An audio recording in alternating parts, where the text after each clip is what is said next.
accentuating our ignorance of the magnitude of waste. In some ways, this opacity serves a practical, beneficial purpose. The less we can see it, generally the further it is from our daily lives, and the less likely it is to cause serious sanitation and health issues. A non-existent sanitation system contributed in part to the explosion of bubonic plague that wiped out more than 25 million people in the 1300s. When our infrastructures properly prevent biohazards that can cause illness, opacity serves the well-being of those who have the privilege to not be near mountains of garbage or incinerators.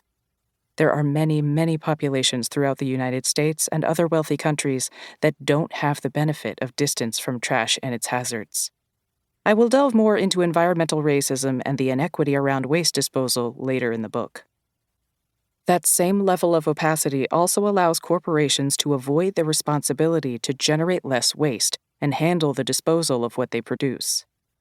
Because much of how we handle waste is hidden, these companies can advertise false promises of doing better, greenwashing, and create self-generated environmental success metrics to keep the public in the dark, obscuring the true practices of big manufacturers and brands. If we don't see the scale of what's wrong, then we have very little ability to see what needs to be fixed beyond our small choices. In many other places in the world, trash is anything but invisible. It is omnipresent in the form of the e-waste and recycling that the United States and Europe ship away, waste that provides dangerous and extremely low-paying jobs. Tons and tons of discarded clothing sits in the Atacama Desert in Chile. Avalanches of garbage pose life-threatening hazards in Jakarta's landfills. Makeshift villages are built atop landfills in Lagos, Nigeria. The truth is there are many different facets to trash: what it's made up of, how it's handled, and who is impacted by it, both on personal and global levels. This book covers the historical, psychological, geographical, environmental, and class inequities around trash. And it all comes down to how we determine the worth of objects and people. I am not a virtuous saint of zero waste, here to instruct you, listener, to do better. I sometimes know what's right and still don't do it. I have had a jar of dead batteries on the kitchen counter for 2 years that will most likely end up in the trash and cause a problem at the waste facility that I'll never witness. And I will feel guilty until I forget and the batteries accumulate once again. At least until I have nothing left that's battery operated. I don't know what to do with empty cans of spray paint. I usually throw away plastic peanut butter jars after I let my dog gnaw on them, because the amount of water to get them slightly less greasy doesn't seem worth the trade-off for them to still potentially wind up being rejected by a recycling plant.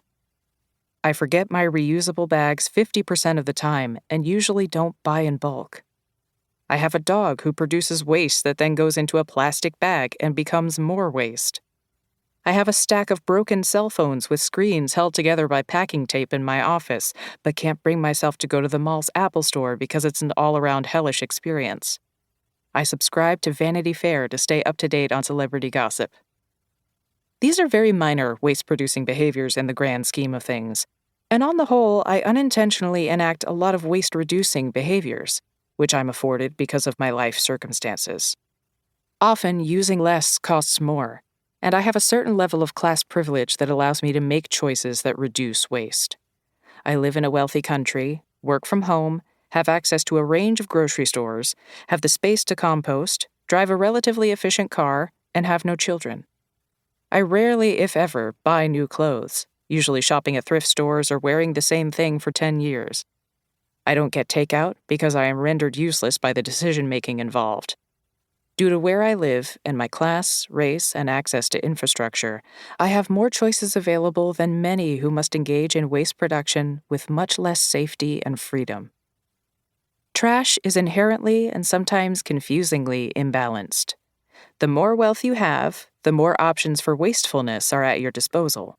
Frequently buying new things, traveling, getting takeout, not having to reuse. This is an intentional societal display of power through the culture of disposability. But in the same way that the wealthy have access to buy and dispose of more, the options to buy less are greater as well. The opportunity to grow one's own food as a hobby requires free time. Eco-friendly options